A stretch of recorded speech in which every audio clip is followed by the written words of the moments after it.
La foi n'a rien à voir avec ce que nous voyons ou ce que nous ressentons. La foi est quelque chose dans notre cœur qui dit à notre cœur, Dieu est bon, Dieu tient parole, et si Dieu a dit qu'il fera ceci, il le fera. Je me fiche pas mal de ce que je vois ou ressens ou de ce que disent les autres ou combien de temps ça prendra.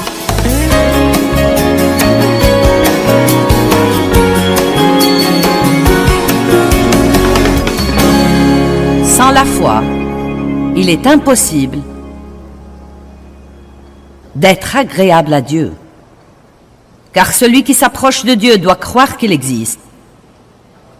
Et j'aime cette partie, et qu'il est le rémunérateur. Waouh! Waouh, waouh, waouh, waouh, waouh! Non seulement il existe, mais encore il est bon. Et il veut être bon envers nous.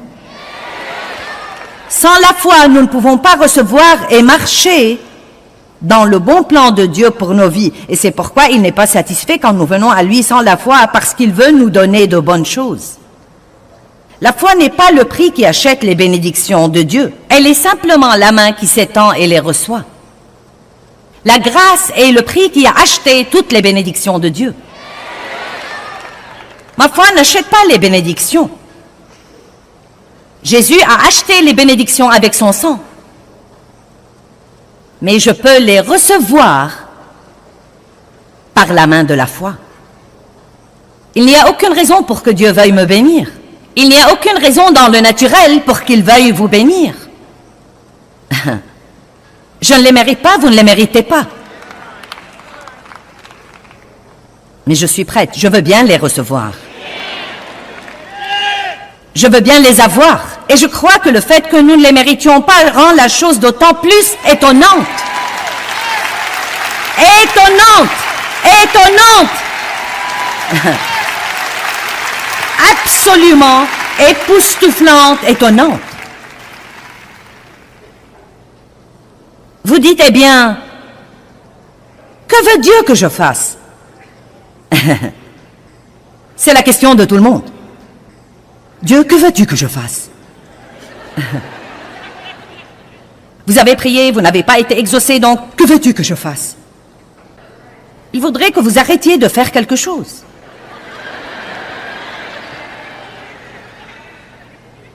Essayez de l'adorer ou quelque chose comme ça. Que veux-tu que je fasse? Que veux-tu que je fasse? Dieu, que veux-tu que je fasse? J'ai fait tout ce que je sais faire, Dieu, et rien ne marche. Je ne sais vraiment pas quoi faire. Et je me rappelle toujours le jour où je me suis affalée tragiquement par terre. Est-ce que vous faites parfois du mélodrame devant Dieu? Non!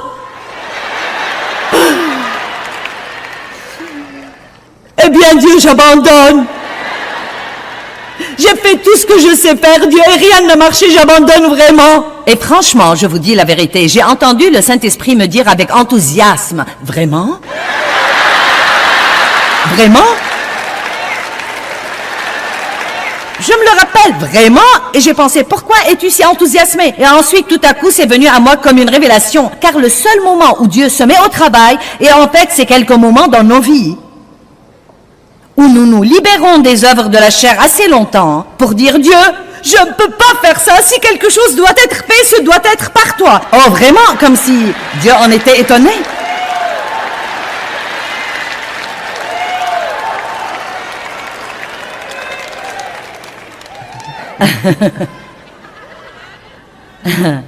Allez, est-ce que vous faites parfois du mélodrame devant Dieu? Je ne peux plus supporter Dieu, je ne peux plus supporter désormais. Certains ont dit à Dieu, Dieu, si je ne reçois pas une parole de toi dans ce séminaire, je ne pourrai plus continuer. Regardez-moi, si vous allez continuer, car Dieu ne va pas vous laisser abandonner. Bon, Jean 6, 28. Ils lui dirent donc, que nous faut-il faire? Vous n'aimez pas ça? Pour travailler habituellement aux œuvres de Dieu. Que devons-nous faire pour accomplir ce que demande Dieu. Quelqu'un m'a demandé l'autre jour, Dieu s'occupait de lui au sujet d'attendre Dieu et de passer du temps en sa présence, et il a dit, que suis-je censé faire en attendant Dieu? C'est le point essentiel, n'est-ce pas? Que devons-nous faire? Que demande Dieu? Et j'aime vraiment ça, verset 29. Jésus leur répondit, voici l'œuvre, le service que Dieu vous demande, que vous croyez.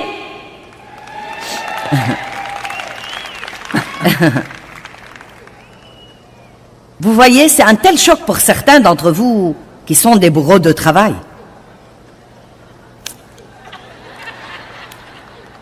Eh bien oui, je crois, mais quoi d'autre?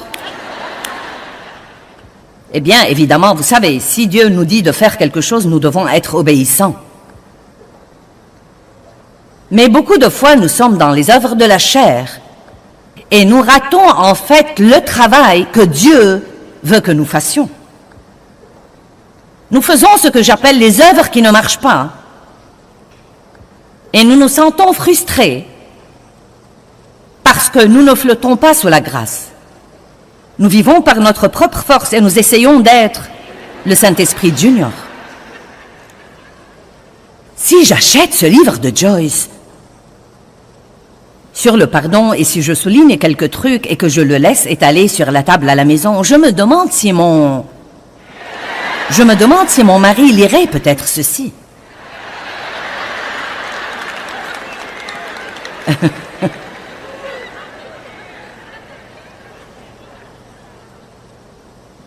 Vous me comprenez donc? J'aime aussi Jean 11, 40.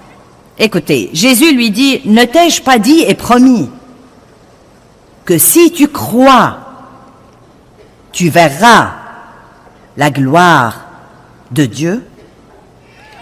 N'est-ce pas merveilleux? Que veux-tu que je fasse? Crois. Eh bien, chaque fois que nous décidons d'obéir et nous décidons de croire et de recevoir quelque chose par la foi, comptez là-dessus, la crainte viendra. La crainte viendra, mais nous pouvons y répondre par la foi toutes les fois et dire « Je ne craindrai pas. Je ne craindrai pas. » Hébreux 11, 1. Or, la foi est l'assurance des choses qu'on espère et la conviction de celles qu'on ne voit pas. Maintenant, regardez ça. La foi n'a rien à voir avec ce que nous voyons ou ce que nous ressentons. La foi est quelque chose dans notre cœur qui dit à notre cœur, Dieu est bon, Dieu tient parole, et si Dieu a dit qu'il fera ceci, il le fera. Je me fiche pas mal de ce que je vois ou ressens ou de ce que disent les autres ou combien de temps ça prendra. Vous devez comprendre ce qu'est la foi, car si vous croyez que la foi est quelque chose que vous êtes censé ressentir, vous n'avez rien compris. Je ne sens vraiment pas que Dieu m'aime. Ne dites jamais ça. Ne dites jamais « je ne sens pas que Dieu m'aime ». Connaissez la Bible assez pour dire « je me fiche pas mal de ce que je ressens ». Je suis enraciné dans son amour. Son amour me rend plus que vainqueur par Christ. Dieu m'aime, il m'aime inconditionnellement. Quand j'étais toujours un ennemi de la croix, il m'a aimé et il est mort pour moi. Puis-je vous dire que Dieu ne vous aimera jamais plus qu'il ne vous aime en ce moment? Allez, je vais répéter. J'ai dit que Dieu ne vous aimera jamais plus qu'il ne vous aime en ce moment. Vous dites, eh bien, et si je me comporte mieux? Non, il ne vous aimera pas plus qu'il ne vous aime en ce moment. Il sera content pour vous, car cette obéissance ouvrira de nouveaux niveaux de ce que Dieu peut faire dans votre vie, mais il ne vous aimera pas plus qu'il ne vous aime en ce moment. Dieu aime même la personne qui est non sauvée, autant qu'il aime ceux d'entre nous qui se croient être les plus religieux.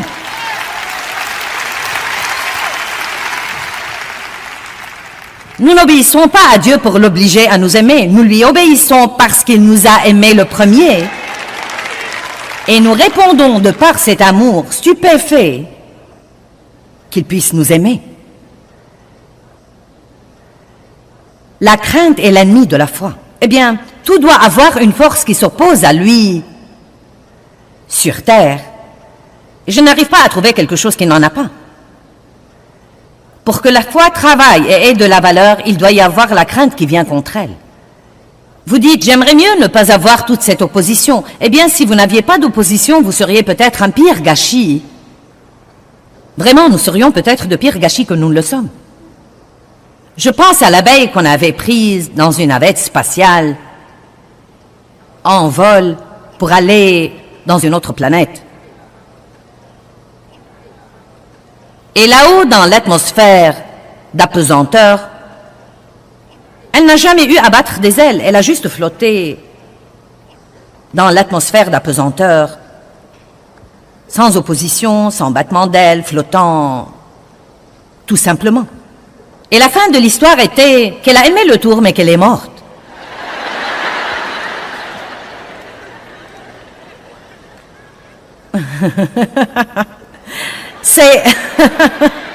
C'est exactement ce qui nous arriverait si tout ce que nous pouvions ou devions faire était juste de flotter. Alléluia, Alléluia, Alléluia.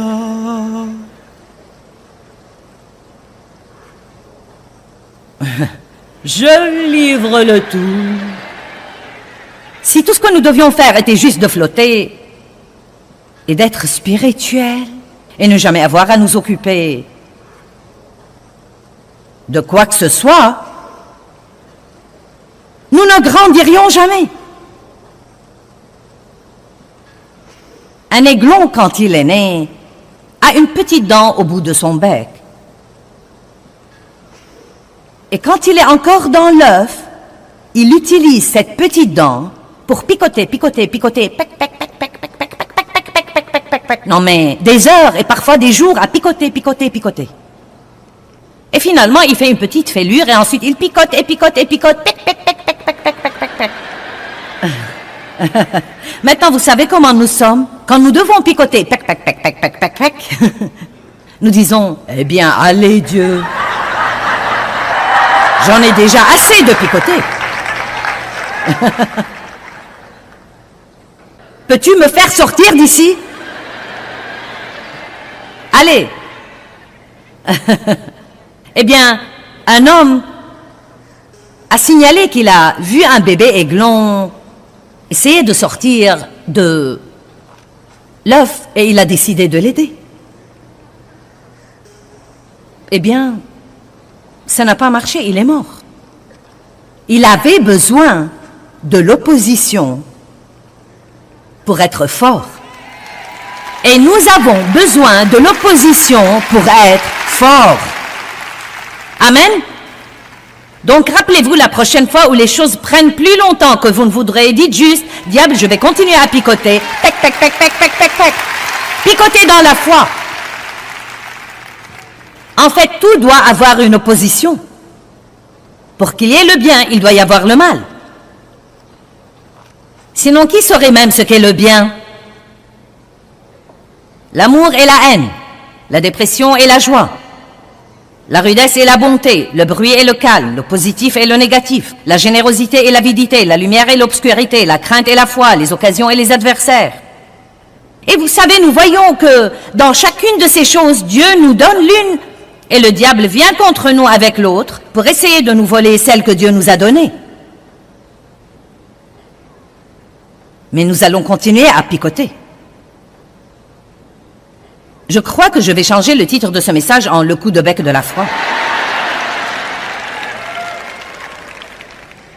Vous savez pourquoi il y a des forces opposées? Parce que Dieu ne veut pas des robots qui le servent machinalement parce que c'est vraiment tout ce qu'ils savent faire. Vous savez pourquoi Dieu a créé l'homme? Il voulait la communion avec lui. Il nous a créés pour nouer une relation. Il voulait quelqu'un avec qui nouer une relation. Et donc, il nous a créés à son image parce que c'est vraiment cool de pouvoir communier avec quelqu'un qui est comme nous. Maintenant, vous savez, j'aime mon chien, mais je n'ai pas le même genre de camaraderie avec mon chien qu'avec un très bon ami. Parfois, je l'ai, mais n'embarquons-nous pas dans ça. Bien. Dieu nous donne ces choses opposées parce qu'il veut que nous choisissions. Nos propres choix, les choix que nous faisons, sont en fait certaines des choses les plus importantes dans notre vie. Chaque choix est une graine que nous semons et qui apporte un genre de récolte dans notre vie. Quand nous avons le privilège de mener les gens à Christ, nous leur disons toujours, c'est la décision la plus importante que vous puissiez prendre. Et vous pouvez prendre la décision de ne pas résister à la crainte, de la laisser vous envahir et vous dominer, car y résister demande du travail et est parfois un peu inconfortable. Mais c'est votre choix et vous récolterez les fruits d'avoir permis à cette crainte de rester dans votre vie. Et cela veut dire que vous n'allez pas expérimenter la plénitude de tout ce que Dieu avait pour vous. Il vous aimera, vous irez au ciel, mais vous raterez ici des choses que Dieu avait planifiées pour vous et qu'il ne pourra pas vous donner si vous n'apprenez pas à développer votre foi et à être audacieux et courageux. Non, mais croyez-vous honnêtement que j'aurais pu faire ce que je fais si j'étais timide et craintive et... Non. Bien sûr que non. Non, je n'aurais pas pu. Eh bien, Joyce, tu es naturellement courageuse. Vous savez, à certains égards, je le suis, mais à certains égards, je ne l'étais pas. Il y a eu des choses que j'ai dû faire en ayant peur. Beaucoup, beaucoup, beaucoup de choses que j'ai dû faire en ayant peur. Deutéronome 30, 19. J'ai mis devant toi la vie et la mort, le bien et le mal. Dieu, tu n'aurais pas pu me donner les bons trucs seulement? J'ai mis devant toi la vie et la mort, le bien et le mal. Choisis la vie afin que tu vives, toi et ta postérité. Nous devons être responsables de nos choix. Amen? Nous aimons prendre la responsabilité de nos bons choix, ce qui marche bien. Oh oui, Dieu soit loué. Mais nous ne tenons pas toujours à prendre la responsabilité de nos mauvais choix. Regardons Jean 14, 27. Jean chapitre 14, verset 27. Je vous laisse la paix, je vous donne et je vous lègue ma paix. Ce n'est pas à la manière du monde que je vous la donne, que votre cœur ne se trouble pas et ne cède pas à la lâcheté. Eh bien, je ne peux rien changer à ce que je ressens. Ressentir la crainte n'est pas avoir peur. Avoir peur, c'est céder à la crainte et faire ce que la crainte vous dit de faire au lieu de ce que Dieu vous dit de faire. Amen? Est-ce que vous voulez que je le dise de nouveau? Que votre cœur ne s'alarme point. Que votre cœur cesse de craindre. Vous dites, je ne peux rien changer à ce que je ressens. Nous ne parlons pas d'un sentiment. Vous pouvez ressentir la peur, mais cela ne veut pas dire que vous avez peur à moins de céder à la crainte et de faire ce que dit la crainte au lieu de faire ce que dit Dieu. Maintenant, que les choses soient bien claires. Vous savez, si vous avez peur des eaux profondes, je ne vous suggère pas d'aller sauter du plongeoir ce soir pour prouver quelque chose. Quelqu'un m'a demandé si j'étais une bonne nageuse. Je lui ai dit, si je tombe à l'eau, vous feriez mieux de vous y jeter aussi. Mais je n'ai pas besoin de faire ça. Ce n'est pas quelque chose que Dieu me dit de faire. Je parle en fait des choses que le Seigneur nous dit de faire. La crainte amène le tourment, dit 1 Jean 4. La crainte amène le tourment. Or, évidemment, le seul moyen dont nous pouvons complètement surmonter la crainte, c'est de connaître l'amour parfait de Dieu pour nous. 1 Jean 4, 16 à 18. Le parfait amour jette dehors la crainte. Et celui qui craint n'a pas encore connu l'amour ou n'est pas accompli dans l'amour. Donc, plus nous savons et plus nous avons une révélation sur l'amour de Dieu pour nous, moins nous aurons peur parce que nous croirons comme un petit enfant qui dit « Mon papa va s'occuper toujours de moi ».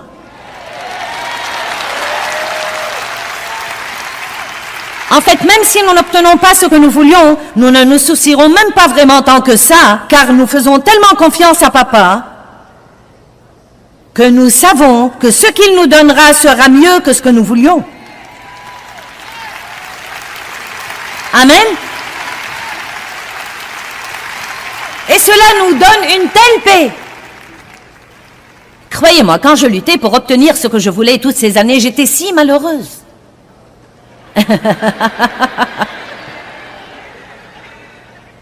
Et j'imagine qu'il y a des personnes ici ce soir et vous êtes là comme... Oui. Vous savez quoi? Pourquoi ne pas abandonner? Pourquoi vous tourmenter? Dites Dieu, si cela va jamais se produire, tu es le seul à le faire se produire. Et si tu veux que ça se produise, personne ne va l'arrêter. Et si tu ne veux pas que ça se produise, je ne vais pas faire que ça se produise. Et probablement un des plus grands aspects à propos desquels nous nous soucions et nous respectons, c'est ce que nous voudrions voir arriver dans la vie des personnes que nous aimons. Allez maintenant. Ne manquez pas ce que je dis. J'ai dit qu'un des plus grands problèmes que nous avons, c'est que nous nous soucions et nous respectons à propos de ce que nous voulons voir se produire dans la vie de nos enfants et de nos parents. J'ai finalement compris qu'on ne peut obliger personne à aimer Dieu. Aussi gros que soient nos efforts, nous ne pouvons obliger personne à aimer Dieu. Nous pouvons mener devant eux une vie qui pourra les rendre zélés pour le bien. Nous pouvons être du sel, les assoiffer, mais nous ne pouvons pas les obliger à faire le choix. Si Dieu ne peut pas les obliger, nous non plus. Une des choses les plus difficiles, c'est d'observer quelqu'un que vous aimez faire de mauvaises décisions. Vous dites, tout ce que je peux faire, c'est de prier. C'est la chose la plus puissante que vous puissiez faire. Mais au fond, Dieu protège la liberté de cette personne de faire son propre choix. Amen. Quand nous prions, cela donne à Dieu l'occasion de travailler. Donc priez. Mais si vous perdez votre joie, vous n'allez pas améliorer la situation. Que votre cœur cesse de se troubler et de craindre. Arrêtez de vous permettre d'être agité et dérangé et ne vous permettez pas d'être craintif et intimidé et lâche et perturbé. N'est-ce pas que Jean 14, 27 est merveilleux? Donc vous voyez, si nous regardons ce verset de façon réaliste, cela nous donne une responsabilité. Il n'a pas dit prier et tous vos problèmes s'en iront. Pourquoi donc devrais-je prier? Pour la force, pour le courage, pour la confiance, pour l'audacité, pour la puissance, pour supporter tout ce qui vient avec une bonne humeur. Ne jamais abandonner, ne jamais renoncer, garder un visage souriant, même quand vous avez si mal que vous croyez que vous ne pouvez plus supporter. Non pas pour être poseur, mais pour faire savoir au diable qu'il ne vous volera pas votre joie. Et ne vous laissez pas aucunement effrayé ou intimidé par vos adversaires, car une telle constance et intrépidité seront... Quand la crainte vient contre nous, que devrait être notre position? Rester constant, continuer à aller de l'avant, continuer à mettre un pied devant l'autre. Car une telle constance et intrépidité seront un signe clair, une preuve et un cachet pour eux, vos ennemis, de leur perdition imminente, mais un signe sûr et une preuve de votre délivrance et de votre salut, et cela de la part de Dieu. Donc c'est presque comme quand nous sommes dans une bataille, il y a Dieu qui observe et le diable qui observe. Et si nous restons constants et fermes, c'est signe à Dieu que nous avons vraiment foi et confiance en lui. Mais c'est aussi signe au diable que son temps est sur le point d'être fini. Amen. Eh bien, 1 Jean 4, 18 nous enseigne que l'amour parfait chasse la crainte. Et vous savez, vous pouvez être sûr que Dieu a un amour parfait pour vous. Il a un amour parfait pour nous tous. Et en fait, Dieu travaille toutes choses en notre faveur, même quand ça n'en a pas l'air.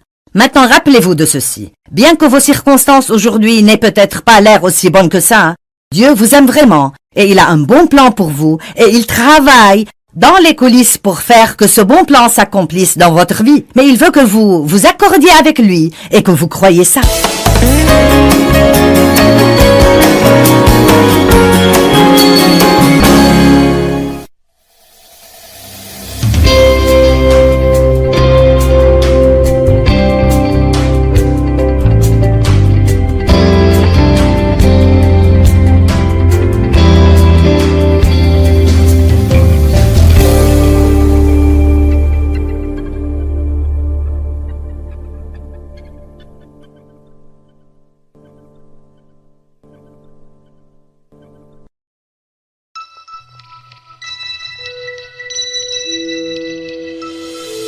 La foi n'a rien à voir avec ce que nous voyons ou ce que nous ressentons. La foi est quelque chose dans notre cœur qui dit à notre cœur, Dieu est bon, Dieu tient parole, et si Dieu a dit qu'il fera ceci, il le fera. Je me fiche pas mal de ce que je vois ou ressens ou de ce que disent les autres ou combien de temps ça prendra.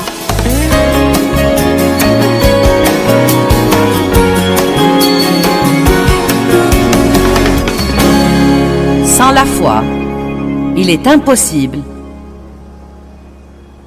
d'être agréable à Dieu. Car celui qui s'approche de Dieu doit croire qu'il existe. Et j'aime cette partie, et qu'il est le rémunérateur. Waouh! Waouh, waouh, waouh, waouh, waouh! Non seulement il existe, mais encore il est bon. Et il veut être bon envers nous.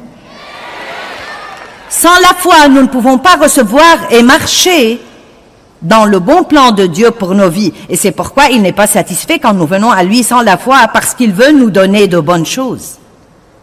La foi n'est pas le prix qui achète les bénédictions de Dieu. Elle est simplement la main qui s'étend et les reçoit. La grâce est le prix qui a acheté toutes les bénédictions de Dieu. Ma foi n'achète pas les bénédictions.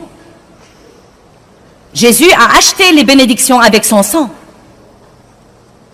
Mais je peux les recevoir par la main de la foi. Il n'y a aucune raison pour que Dieu veuille me bénir. Il n'y a aucune raison dans le naturel pour qu'il veuille vous bénir. Je ne les mérite pas, vous ne les méritez pas. Mais je suis prête, je veux bien les recevoir. Je veux bien les avoir. Et je crois que le fait que nous ne les méritions pas rend la chose d'autant plus étonnante. Étonnante! Étonnante! Absolument époustouflante, étonnante. Vous dites, eh bien, que veut Dieu que je fasse? C'est la question de tout le monde. Dieu, que veux-tu que je fasse? Vous avez prié, vous n'avez pas été exaucé, donc que veux-tu que je fasse? Il voudrait que vous arrêtiez de faire quelque chose.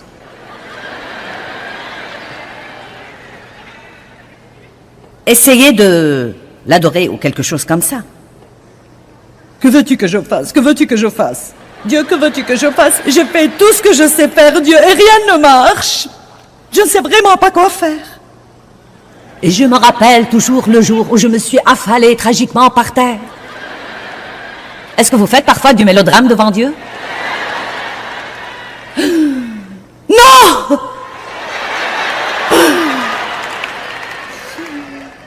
Eh bien, Dieu, j'abandonne. J'ai fait tout ce que je sais faire, Dieu, et rien n'a marché, j'abandonne vraiment. Et franchement, je vous dis la vérité, j'ai entendu le Saint-Esprit me dire avec enthousiasme, vraiment? Vraiment? Je me le rappelle, vraiment, et j'ai pensé, pourquoi es-tu si enthousiasmé? Et ensuite, tout à coup, c'est venu à moi comme une révélation, car le seul moment où Dieu se met au travail, et en fait, c'est quelques moments dans nos vies, où nous nous libérons des œuvres de la chair assez longtemps, pour dire, Dieu, je ne peux pas faire ça, si quelque chose doit être fait, ce doit être par toi. Oh, vraiment, comme si Dieu en était étonné.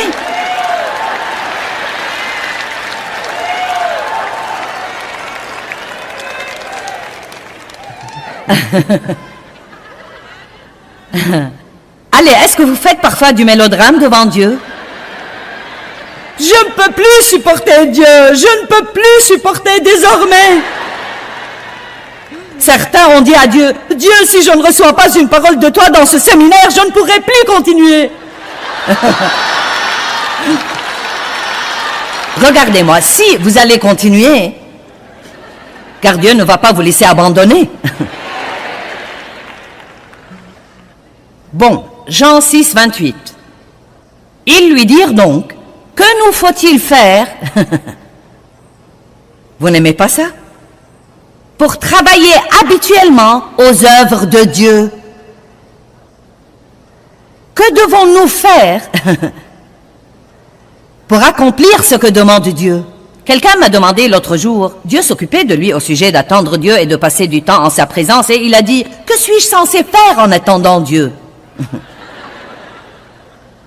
C'est le point essentiel, n'est-ce pas?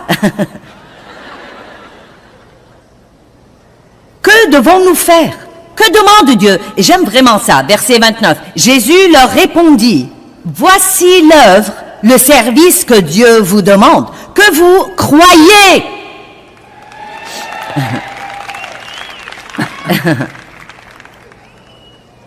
Vous voyez, c'est un tel choc pour certains d'entre vous qui sont des bourreaux de travail.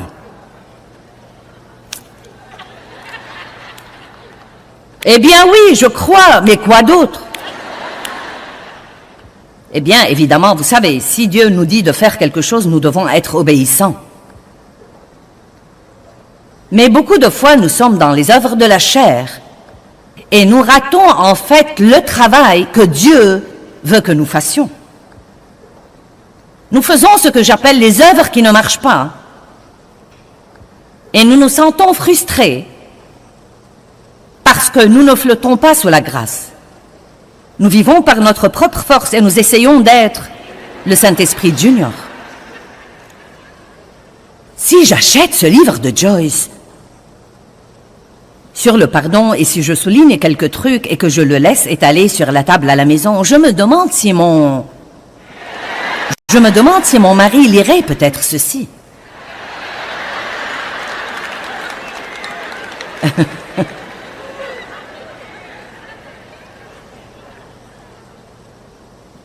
Vous me comprenez donc? J'aime aussi Jean 11, 40. Écoutez, Jésus lui dit, « Ne t'ai-je pas dit et promis que si tu crois, tu verras la gloire de Dieu? » N'est-ce pas merveilleux? Que veux-tu que je fasse? Crois. Eh bien, chaque fois que nous décidons d'obéir et nous décidons de croire et de recevoir quelque chose par la foi, comptez là-dessus, la crainte viendra. La crainte viendra, mais nous pouvons y répondre par la foi toutes les fois et dire « Je ne craindrai pas. Je ne craindrai pas. » Hébreux 11, 1. Or, la foi est l'assurance des choses qu'on espère et la conviction de celles qu'on ne voit pas. Maintenant, regardez ça. La foi n'a rien à voir avec ce que nous voyons ou ce que nous ressentons. La foi est quelque chose dans notre cœur qui dit à notre cœur, Dieu est bon, Dieu tient parole, et si Dieu a dit qu'il fera ceci, il le fera. Je me fiche pas mal de ce que je vois ou ressens ou de ce que disent les autres ou combien de temps ça prendra. Vous devez comprendre ce qu'est la foi, car si vous croyez que la foi est quelque chose que vous êtes censé ressentir, vous n'avez rien compris. Je ne sens vraiment pas que Dieu m'aime. Ne dites jamais ça. Ne dites jamais « je ne sens pas que Dieu m'aime ». Connaissez la Bible assez pour dire « je me fiche pas mal de ce que je ressens ». Je suis enraciné dans son amour. Son amour me rend plus que vainqueur par Christ. Dieu m'aime, il m'aime inconditionnellement. Quand j'étais toujours un ennemi de la croix, il m'a aimé et il est mort pour moi. Puis-je vous dire que Dieu ne vous aimera jamais plus qu'il ne vous aime en ce moment? Allez, je vais répéter. J'ai dit que Dieu ne vous aimera jamais plus qu'il ne vous aime en ce moment. Vous dites, eh bien, et si je me comporte mieux? Non, il ne vous aimera pas plus qu'il ne vous aime en ce moment. Il sera content pour vous, car cette obéissance ouvrira de nouveaux niveaux de ce que Dieu peut faire dans votre vie, mais il ne vous aimera pas plus qu'il ne vous aime en ce moment. Dieu aime même la personne qui est non sauvée, autant qu'il aime ceux d'entre nous qui se croient être les plus religieux.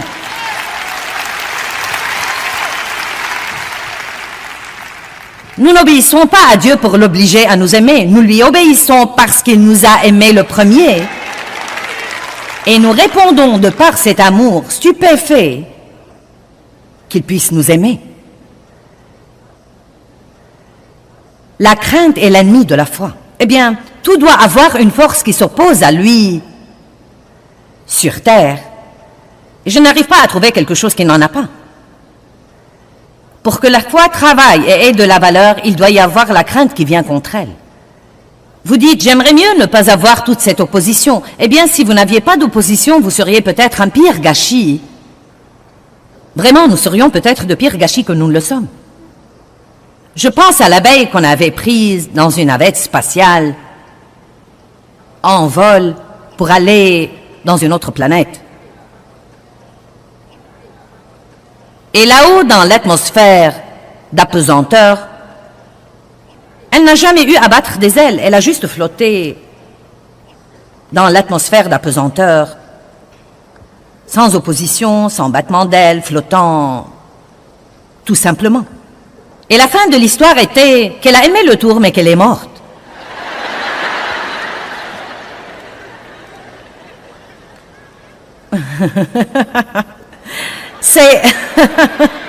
C'est exactement ce qui nous arriverait si tout ce que nous pouvions ou devions faire était juste de flotter.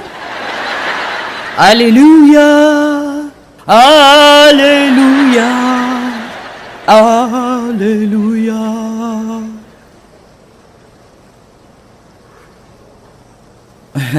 Je livre le tout. Si tout ce que nous devions faire était juste de flotter et d'être spirituel et ne jamais avoir à nous occuper de quoi que ce soit, nous ne grandirions jamais. Un aiglon, quand il est né, a une petite dent au bout de son bec. Et quand il est encore dans l'œuf, il utilise cette petite dent pour picoter, picoter, picoter, pec, pec, pec, pec, pec, pec, pec, pec, pec, pec, pec, pec, pec, pec. Non mais des heures et parfois des jours à picoter, picoter, picoter. Et finalement, il fait une petite fêlure et ensuite il picote et picote et picote, pec, pec, pec, pec, pec, pec, pec, pec, pec. Maintenant, vous savez comment nous sommes? Quand nous devons picoter, pec, pec, pec, pec, pec, pec, pec, nous disons, eh bien, allez Dieu. J'en ai déjà assez de picoter. Peux-tu me faire sortir d'ici? Allez. Eh bien, un homme a signalé qu'il a vu un bébé aiglon essayer de sortir de l'œuf et il a décidé de l'aider. Eh bien, ça n'a pas marché, il est mort. Il avait besoin de l'opposition pour être fort. Et nous avons besoin de l'opposition pour être forts. Amen. Donc rappelez-vous la prochaine fois où les choses prennent plus longtemps que vous ne voudrez, dites juste, diable, je vais continuer à picoter. Pec, pec, pec, pec, pec, pec, pec. Picoter dans la foi. En fait, tout doit avoir une opposition. Pour qu'il y ait le bien, il doit y avoir le mal. Sinon, qui saurait même ce qu'est le bien? L'amour et la haine, la dépression et la joie, la rudesse et la bonté, le bruit et le calme, le positif et le négatif, la générosité et l'avidité, la lumière et l'obscurité, la crainte et la foi, les occasions et les adversaires. Et vous savez, nous voyons que dans chacune de ces choses, Dieu nous donne l'une et le diable vient contre nous avec l'autre pour essayer de nous voler celle que Dieu nous a donnée. Mais nous allons continuer à picoter. Je crois que je vais changer le titre de ce message en le coup de bec de la foi. Vous savez pourquoi il y a des forces opposées? Parce que Dieu ne veut pas des robots qui le servent machinalement parce que c'est vraiment tout ce qu'ils savent faire. Vous savez pourquoi Dieu a créé l'homme? Il voulait la communion avec lui. Il nous a créés pour nouer une relation. Il voulait quelqu'un avec qui nouer une relation. Et donc, il nous a créés à son image parce que c'est vraiment cool de pouvoir communier avec quelqu'un qui est comme nous. Maintenant, vous savez, j'aime mon chien, mais je n'ai pas le même genre de camaraderie avec mon chien qu'avec un très bon ami. Parfois, je l'ai, mais n'embarquons-nous pas dans ça. Bien. Dieu nous donne ces choses opposées parce qu'il veut que nous choisissions. Nos propres choix, les choix que nous faisons, sont en fait certaines des choses les plus importantes dans notre vie. Chaque choix est une graine que nous semons et qui apporte un genre de récolte dans notre vie. Quand nous avons le privilège de mener les gens à Christ, nous leur disons toujours, c'est la décision la plus importante que vous puissiez prendre. Et vous pouvez prendre la décision de ne pas résister à la crainte, de la laisser vous envahir et vous dominer, car y résister demande du travail et est parfois un peu inconfortable. Mais c'est votre choix et vous récolterez les fruits d'avoir permis à cette crainte de rester dans votre vie. Et cela veut dire que vous n'allez pas expérimenter la plénitude de tout ce que Dieu avait pour vous. Il vous aimera, vous irez au ciel, mais vous raterez ici des choses que Dieu avait planifiées pour vous et qu'il ne pourra pas vous donner si vous n'apprenez pas à développer votre foi et à être audacieux et courageux. Non, mais croyez-vous honnêtement que j'aurais pu faire ce que je fais si j'étais timide et craintive et... Non. Bien sûr que non. Non, je n'aurais pas pu. Eh bien, Joyce, tu es naturellement courageuse. Vous savez, à certains égards, je le suis, mais à certains égards, je ne l'étais pas. Il y a eu des choses que j'ai dû faire en ayant peur. Beaucoup, beaucoup, beaucoup de choses que j'ai dû faire en ayant peur. Deutéronome 30, 19. J'ai mis devant toi la vie et la mort, le bien et le mal. Dieu, tu n'aurais pas pu me donner les bons trucs seulement? J'ai mis devant toi la vie et la mort, le bien et le mal. Choisis la vie afin que tu vives, toi et ta postérité. Nous devons être responsables de nos choix. Amen. Nous aimons prendre la responsabilité de nos bons choix, ce qui marche bien. Oh oui, Dieu soit loué. Mais nous ne tenons pas toujours à prendre la responsabilité de nos mauvais choix. Regardons Jean 14, 27. Jean chapitre 14, verset 27. Je vous laisse la paix, je vous donne et je vous lègue ma paix. Ce n'est pas à la manière du monde que je vous la donne, que votre cœur ne se trouble pas et ne cède pas à la lâcheté. Eh bien, je ne peux rien changer à ce que je ressens. Ressentir la crainte n'est pas avoir peur. Avoir peur, c'est céder à la crainte et faire ce que la crainte vous dit de faire au lieu de ce que Dieu vous dit de faire. Amen. Est-ce que vous voulez que je le dise de nouveau? Que votre cœur ne s'alarme point. Que votre cœur cesse de craindre. Vous dites, je ne peux rien changer à ce que je ressens. Nous ne parlons pas d'un sentiment. Vous pouvez ressentir la peur, mais cela ne veut pas dire que vous avez peur à moins de céder à la crainte et de faire ce que dit la crainte au lieu de faire ce que dit Dieu. Maintenant, que les choses soient bien claires. Vous savez, si vous avez peur des eaux profondes, je ne vous suggère pas d'aller sauter du plongeoir ce soir pour prouver quelque chose. Quelqu'un m'a demandé si j'étais une bonne nageuse. Je lui ai dit, si je tombe à l'eau, vous feriez mieux de vous y jeter aussi. Mais je n'ai pas besoin de faire ça. Ce n'est pas quelque chose que Dieu me dit de faire. Je parle en fait des choses que le Seigneur nous dit de faire. La crainte amène le tourment, dit 1 Jean 4. La crainte amène le tourment. Or, évidemment, le seul moyen dont nous pouvons complètement surmonter la crainte, c'est de connaître l'amour parfait de Dieu pour nous. 1 Jean 4, 16 à 18. Le parfait amour jette dehors la crainte. Et celui qui craint n'a pas encore connu l'amour ou n'est pas accompli dans l'amour. Donc, plus nous savons et plus nous avons une révélation sur l'amour de Dieu pour nous, moins nous aurons peur parce que nous croirons comme un petit enfant qui dit « Mon papa va s'occuper toujours de moi ».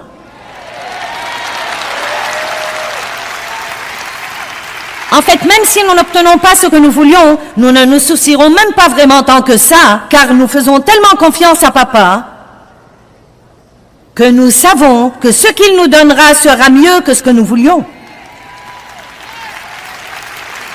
Amen. Et cela nous donne une telle paix. Croyez-moi, quand je luttais pour obtenir ce que je voulais toutes ces années, j'étais si malheureuse.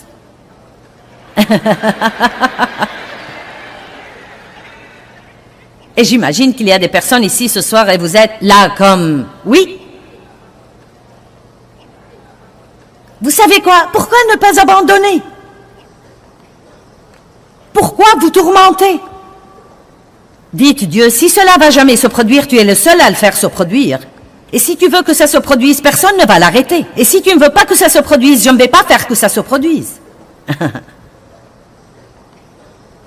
Et probablement un des plus grands aspects à propos desquels nous nous soucions et nous respectons, c'est ce que nous voudrions voir arriver dans la vie des personnes que nous aimons. Allez maintenant. Ne manquez pas ce que je dis. J'ai dit qu'un des plus grands problèmes que nous avons, c'est que nous nous soucions et nous respectons à propos de ce que nous voulons voir se produire dans la vie de nos enfants et de nos parents. J'ai finalement compris qu'on ne peut obliger personne à aimer Dieu. Aussi gros que soient nos efforts, nous ne pouvons obliger personne à aimer Dieu. Nous pouvons mener devant eux une vie qui pourra les rendre zélés pour le bien. Nous pouvons être du sel, les assoiffer, mais nous ne pouvons pas les obliger à faire le choix. Si Dieu ne peut pas les obliger, nous non plus. Une des choses les plus difficiles, c'est d'observer quelqu'un que vous aimez faire de mauvaises décisions. Vous dites, tout ce que je peux faire, c'est de prier. C'est la chose la plus puissante que vous puissiez faire. Mais au fond, Dieu protège la liberté de cette personne de faire son propre choix. Amen. Quand nous prions, cela donne à Dieu l'occasion de travailler. Donc priez. Mais si vous perdez votre joie, vous n'allez pas améliorer la situation. Que votre cœur cesse de se troubler et de craindre. Arrêtez de vous permettre d'être agité et dérangé et ne vous permettez pas d'être craintif et intimidé et lâche et perturbé. N'est-ce pas que Jean 14, 27 est merveilleux? Donc vous voyez, si nous regardons ce verset de façon réaliste, cela nous donne une responsabilité. Il n'a pas dit priez et tous vos problèmes s'en iront. Pourquoi donc devrais-je prier? Pour la force, pour le courage, pour la confiance, pour l'audacité, pour la puissance, pour supporter tout ce qui vient avec une bonne humeur. Ne jamais abandonner, ne jamais renoncer, garder un visage souriant, même quand vous avez si mal que vous croyez que vous ne pouvez plus supporter. Non pas pour être poseur, mais pour faire savoir au diable qu'il ne vous volera pas votre joie.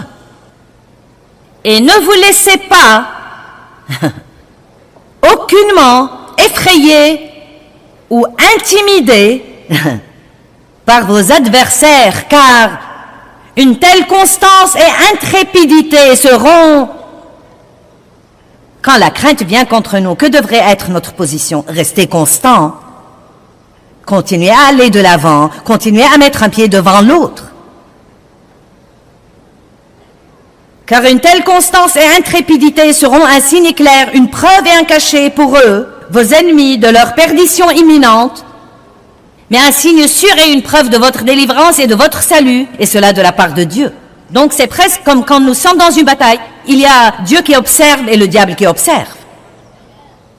Et si nous restons constants et fermes, c'est signe à Dieu que nous avons vraiment foi et confiance en lui. Mais c'est aussi signe au diable que son temps est sur le point d'être fini. Amen. Eh bien, 1 Jean 4, 18 nous enseigne que l'amour parfait chasse la crainte. Et vous savez, vous pouvez être sûr que Dieu a un amour parfait pour vous. Il a un amour parfait pour nous tous. Et en fait, Dieu travaille toutes choses en notre faveur, même quand ça n'en a pas l'air. Maintenant, rappelez-vous de ceci. Bien que vos circonstances aujourd'hui n'aient peut-être pas l'air aussi bonnes que ça, Dieu vous aime vraiment et il a un bon plan pour vous et il travaille dans les coulisses pour faire que ce bon plan s'accomplisse dans votre vie. Mais il veut que vous vous accordiez avec lui et que vous croyiez ça.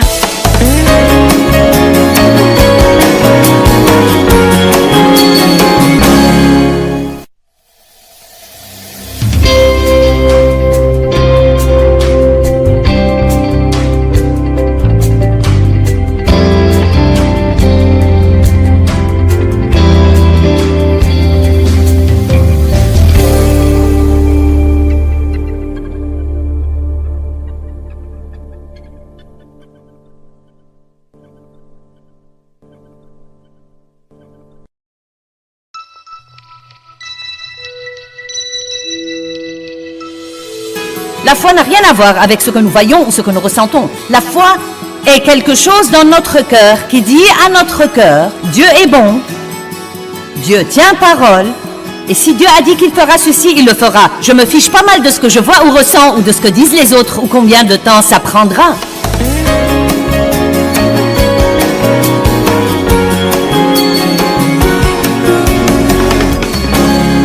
Sans la foi, il est impossible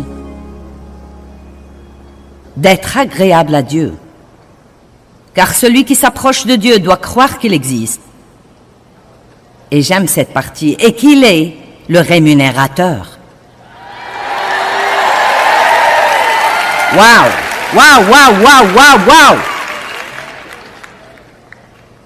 Non seulement il existe, mais encore il est bon. Et il veut être bon envers nous.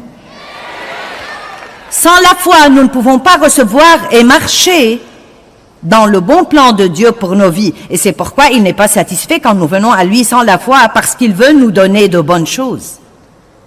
La foi n'est pas le prix qui achète les bénédictions de Dieu. Elle est simplement la main qui s'étend et les reçoit. La grâce est le prix qui a acheté toutes les bénédictions de Dieu. Ma foi n'achète pas les bénédictions. Jésus a acheté les bénédictions avec son sang. Mais je peux les recevoir par la main de la foi. Il n'y a aucune raison pour que Dieu veuille me bénir. Il n'y a aucune raison dans le naturel pour qu'il veuille vous bénir. Je ne les mérite pas, vous ne les méritez pas. Mais je suis prête, je veux bien les recevoir. Je veux bien les avoir. Et je crois que le fait que nous ne les méritions pas rend la chose d'autant plus étonnante. Étonnante! Étonnante! Absolument époustouflante, étonnante. Vous dites, eh bien, que veut Dieu que je fasse? C'est la question de tout le monde. Dieu, que veux-tu que je fasse? Vous avez prié, vous n'avez pas été exaucé, donc que veux-tu que je fasse? Il faudrait que vous arrêtiez de faire quelque chose.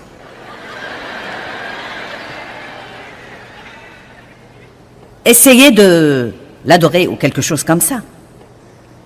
Que veux-tu que je fasse? Que veux-tu que je fasse? Dieu, que veux-tu que je fasse? J'ai fait tout ce que je sais faire, Dieu, et rien ne marche. Je ne sais vraiment pas quoi faire. Et je me rappelle toujours le jour où je me suis affalée tragiquement par terre. Est-ce que vous faites parfois du mélodrame devant Dieu? Non!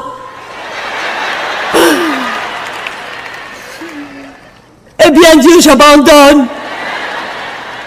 J'ai fait tout ce que je sais faire, Dieu, et rien ne marchait, j'abandonne vraiment. Et franchement, je vous dis la vérité, j'ai entendu le Saint-Esprit me dire avec enthousiasme, « Vraiment? Vraiment? » Je me le rappelle, vraiment, et j'ai pensé, pourquoi es-tu si enthousiasmé? Et ensuite, tout à coup, c'est venu à moi comme une révélation, car le seul moment où Dieu se met au travail, et en fait, c'est quelques moments dans nos vies, où nous nous libérons des œuvres de la chair assez longtemps pour dire, Dieu, je ne peux pas faire ça, si quelque chose doit être fait, ce doit être par toi. Oh, vraiment, comme si Dieu en était étonné.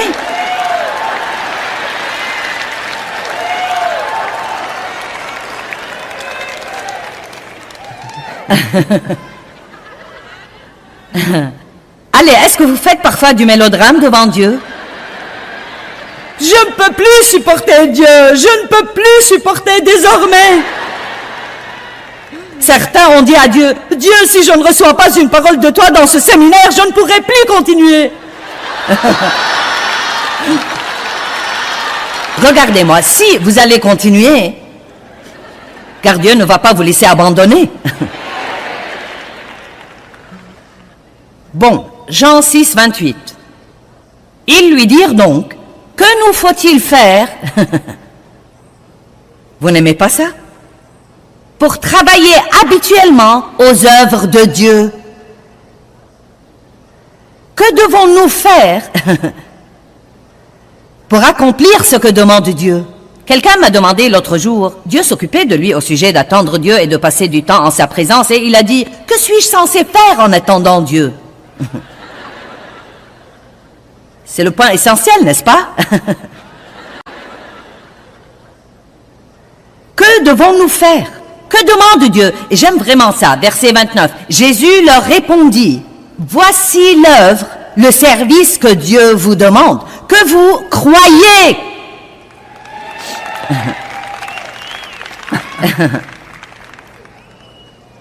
Vous voyez, c'est un tel choc pour certains d'entre vous qui sont des bourreaux de travail.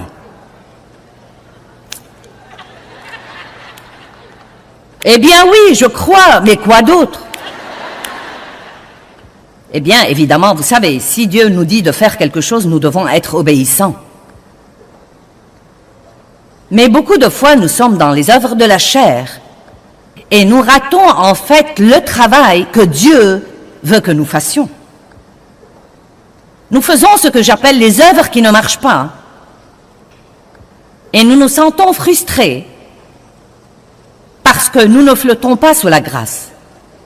Nous vivons par notre propre force et nous essayons d'être le Saint-Esprit Junior. Si j'achète ce livre de Joyce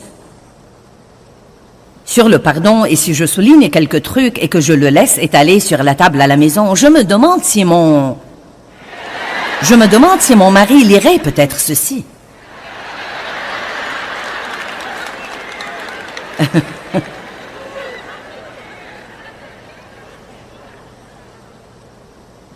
Vous me comprenez donc?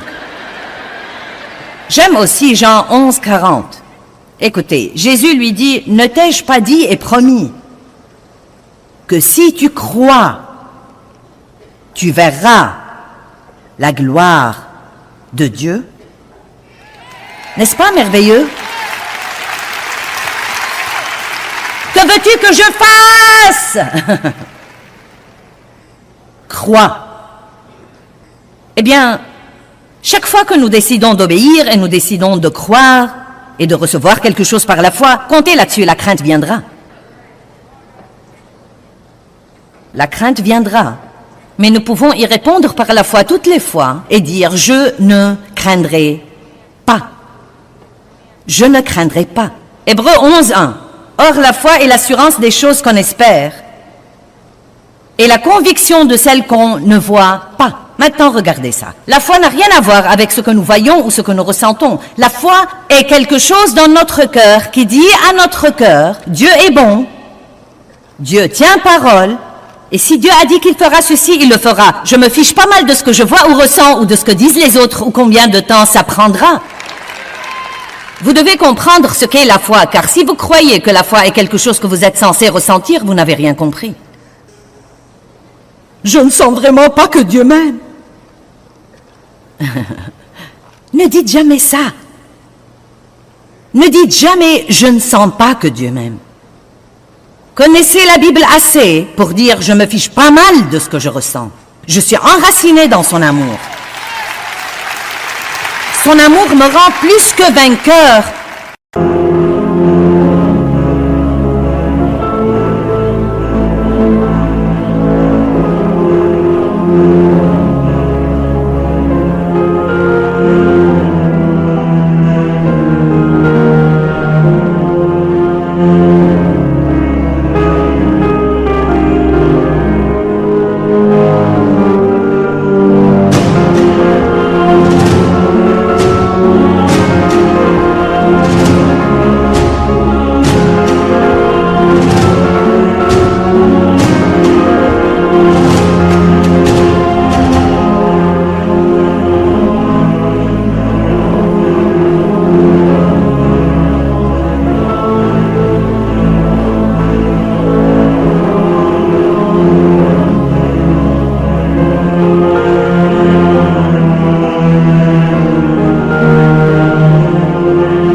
like I'm losing my mind. Is everybody in the world blind? Please, Lord, give me a sign, a sign. I feel like I'm losing my mind. Is everybody in the world blind? Please, Lord, give me a sign, a sign. I wanna be the greatest. Everybody on the fake shit. I look around and feel like everybody is the fakest. I make this every day and I'm impatient, hoping one day I blow up from the basement. Statement, the top is so vacant. I don't hear shit that I think is amazing. Waiting for my day when I'm playing sold out shows for 1,000 faces. Hey, give me that crown, get in my way and to be put down. It ain't your place, all this my town. If I want that shit, then I'll get it right now. I'm losing it, the noose it fits, some losing shit, a stupid myth. You choose to live or choose to dip, you choose to fight or lose your grip and lose a gift. I feel like I'm losing my mind. Is everybody in the world blind?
I feel like I'm losing my mind. Is everybody in the world blind? Please, Lord, give me a sign, a sign. I feel like I'm losing my mind. Is everybody in the world blind? Please, Lord, give me a sign, a sign. I wanna be the greatest. Everybody on the fake shit. I look around and feel like everybody is the fakest. I make this every day and I'm impatient, hoping one day I blow up from the basement. Statement, the top is so vacant. I don't hear shit that I think is amazing. Waiting for my day when I'm playing sold out shows for 1,000 faces. Hey, give me that crown, get in my way and to be put down. It ain't your place, all this my town. If I want that shit, then I'll get it right now. I'm losing it, the noose it fits, some losing shit, a stupid myth. You choose to live or choose to dip, you choose to fight or lose your grip and lose a gift. I feel like I'm losing my mind. Is everybody in the world blind? Please, Lord, give me a sign, a sign. I feel like I'm losing my mind. Is everybody in the world blind? Please, Lord, give me a sign, a sign. Yeah. There's no mercy in this world, just hunger-thirsty persons in different versions, each new update, that shit worsens. Why? Pull back the curtain and you'll see the different vermin. We all have different burdens that all seem to cause disturbance. Yo, do me a favor, don't treat me like a neighbor. Don't need the different flavors of your problems just to savor.